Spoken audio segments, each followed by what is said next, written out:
बिस्मिल्लाहिर्रहमानिर्रहीम अस्सलाम वालेकुम। Welcome back to my channel easy cooking with Aska. आज मैं आपसे बहुत ही मज़ेदार, बहुत ही डिलीशियस से मीठे पूड़े और खीर की रेसिपी शेयर करूंगी।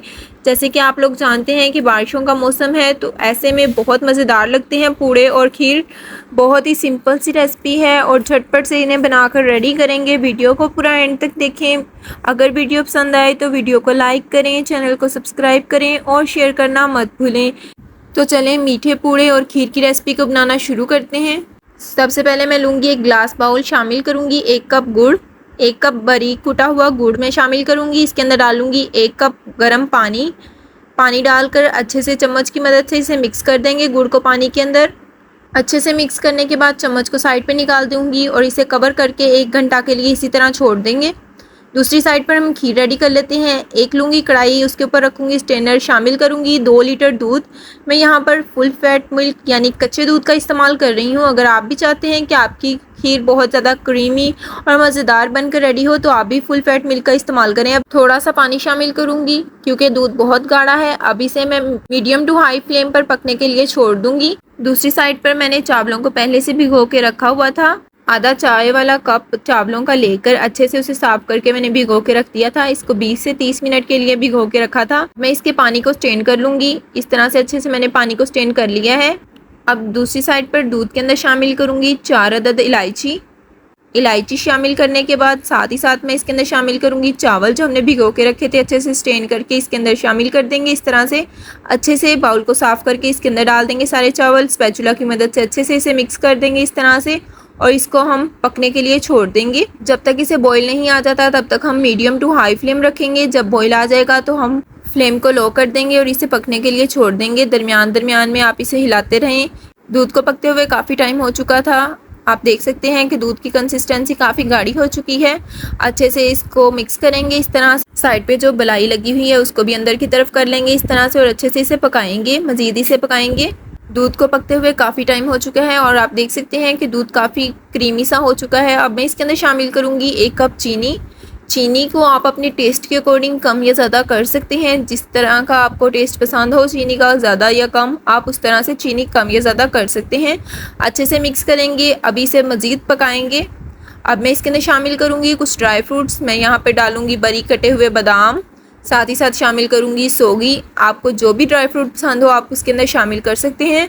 बहुत ही लजीज, बहुत ही यमी सी खीर बनकर रेडी होती है। तो आप देख सकते हैं खीर अच्छे से बनकर रेडी हो चुकी है। आप इसकी कंसिस्टेंसी भी चेक कर सकते हैं। ज़्यादा गाढ़ा नहीं करेंगे क्योंकि ये ठंडा होने के बाद मज़ीद गाढ़ी हो जाती है। इसे ठंडा होने के लिए छोड़ देंगे। खीर बनकर रेडी हो चुकी है। अब बारी आती है इसको सर्व करने की। मैं यहाँ पर छोटे छोटे बाउल्स में और एक बड़े बाउल में सर्व करूँगी इसको। बहुत ही डिलीशियस, बहुत ही क्रीमी, मज़ेदार सी खीर बनकर रेडी होती है।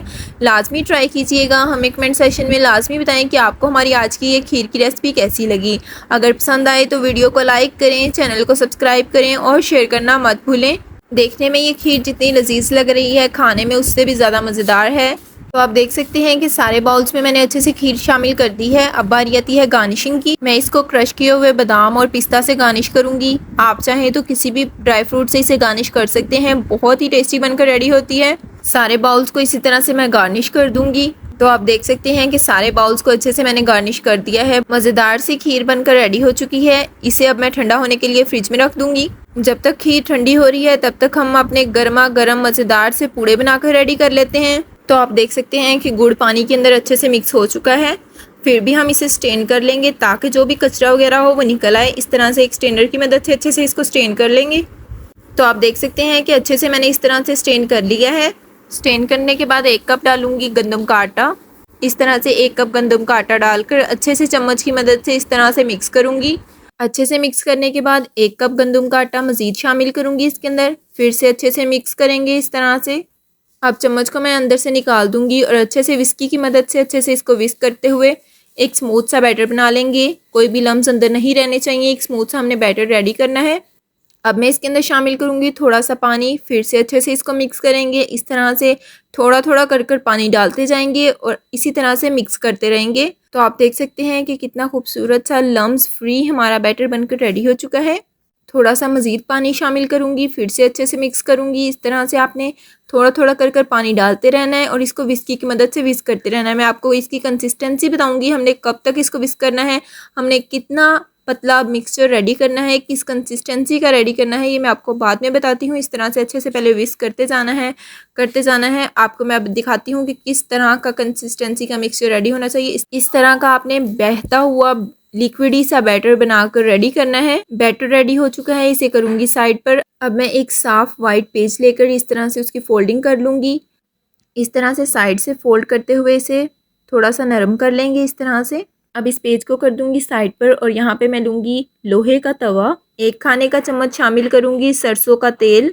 ये एक्चुअली सरसों के तेल में ही बनते हैं, आप चाहें तो इसे घी या ऑयल में बना सकते हैं। अब मैं इसके अंदर शामिल करूँगी थोड़ा सा नमक डाल देंगे इस तरह से। अब मैं इस तरह का एक कटिंग किया हुआ प्याज लूँगी, इसके अंदर एक नाइफ को इंसर्ट कर दूँगी इस तरह से और नाइफ की मदद से इस तरह से इसे घुमाते रहेंगे पूरे तवे के ऊपर।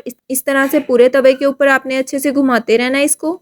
ऐसा करने से क्या होगा कि जब आप पूड़े बनाएंगे तो वो नीचे नहीं लगेंगे, बिल्कुल ही परफेक्ट से पूड़े बनकर रेडी होंगे। ऐसा करने से ये तवा हमारे लिए नॉन स्टिक का काम करेगा।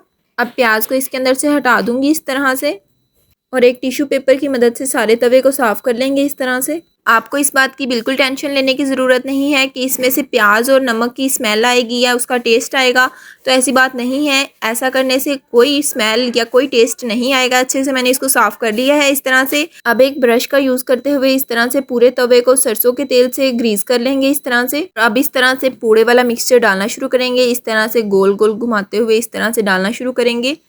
अब वो पेज लेंगे जो हमने फोल्ड करके रखा था, इस तरह से अब पेज से इस पूड़े को सेट करेंगे। आप देख सकते हैं कि इस तरह से मैं इसको सेट कर रही हूँ। मैं बिना वीडियो की स्पीड को तेज़ किए आपको आराम से दिखा रही हूँ। आप देख सकते हैं कि कितना इजीली ये पूड़े बनकर रेडी हो जाते हैं। तो आप देख सकते हैं कि कितनी प्यारी सी गोल सी शेप आ चुकी है। अब मैं लगाऊंगी साइड पर सरसों का तेल। इस तरह से चम्मच की मदद से साइड पर लगा देंगे ताकि हमें पलटने में इसे आसानी हो। इस तरह से दरमियान में भी थोड़ा सा लगा देंगे। अब एक चम्मच की मदद से इस तरह से साइड से अलग करना शुरू करेंगे। आराम से आपने साइड से अलग करना शुरू करना है इसको। इस तरह से आराम से चम्मच की मदद से साइड से सेपरेट करना शुरू करना है और आराम से इसको पलट लेना है इस तरह से। पहला पूड़ा इस तरह से थोड़ा थोड़ा ख़राब हो ही जाता है, कोई मसला नहीं, नेक्स्ट और अच्छा बनकर रेडी हो जाएगा। इस तरह से आपने अच्छे से इसको साइड से सेपरेट कर लेना है और इसको पलट देना है इस तरह से। माशाल्लाह से बहुत ही खूबसूरत सा कलर आ चुका है। अब दूसरी साइड से भी अच्छे से कुक करेंगे। अब इसकी साइड को फिर से चेंज करूँगी तो आप देख सकते हैं कि माशाल्लाह से बहुत ही मज़ेदार सा एक पूड़ा बनकर रेडी हो चुका है। अब दूसरा बनाकर रेडी करते हैं। इस तरह से गोल गोल घुमाते हुए पूड़े वाला मिक्सचर शामिल करेंगे तवे के ऊपर। इस तरह से आपने डालते रहना है। आप अपनी मर्ज़ी के अकॉर्डिंग पूड़े को बड़ा या छोटा बना सकते हैं, आप अपने अकॉर्डिंग बना सकते हैं। अब एक पेज का यूज़ करते हुए इस तरह से गोल सी शेप दे लेंगे। इस तरह से आपने अच्छे से सारे मिक्सचर को तवे के ऊपर स्प्रेड कर देना है। साइड्स पर चम्मच की मदद से सरसों का तेल लगाएंगे इस तरह से, थोड़ा सा दरमियान में लगाएंगे और इसको इस तरह से आराम से पलट देंगे। तो आप देख सकते हैं कि दूसरा पूड़ा आराम से पलट हो जाएगा। आप देख सकते हैं माशाल्लाह से सारी साइड से अच्छे से सेपरेट हो चुका है। अब इस तरह से पलट देंगे तो आप देख सकते हैं माशाल्लाह से बहुत ही खूबसूरत सी शेप का पूड़ा बनकर रेडी हो चुका है। इसी तरह मैं सारे बनाकर रेडी करती जाऊंगी। अब मैं इसको सर्व करूंगी खीर के साथ। अपनी ट्रे के अंदर सबसे पहले इस तरह से पूड़े रख लूँगी। आप देख सकते हैं बहुत ही मज़ेदार, बहुत ही डिलीशियस से पूड़े बनकर रेडी हो चुके हैं। मैं इसे खीर के साथ सर्व करूँगी। इसको अचार के साथ भी सर्व किया जाता है, आप अपने अकॉर्डिंग, अगर आपको अचार के साथ पसंद है तो अचार के साथ सर्व करें, वरना इसको खीर के साथ सर्व करें। बहुत ही डिलीशियस बनकर रेडी होते हैं। उम्मीद करती हूँ कि आपको हमारी आज की ये रेसिपी बहुत ज़्यादा पसंद आई होगी। अगर पसंद आए तो वीडियो को लाइक करें, चैनल को सब्सक्राइब करें। सब्सक्राइब के साथ का बेल आइकन दबाना मत भूलें, इससे आपको हमारी नई आने वाली रेसिपी का नोटिफिकेशन सबसे पहले मिल जाएगा। अपने फ्रेंड्स, अपनी फैमिली के साथ इस मज़ेदार सी रेसिपी को लाजमी शेयर करें। इसी के साथ दें इजाज़त। अपना बहुत ज़्यादा ख्याल रखें, दुआओं में याद रखें। अल्लाह हाफिज़।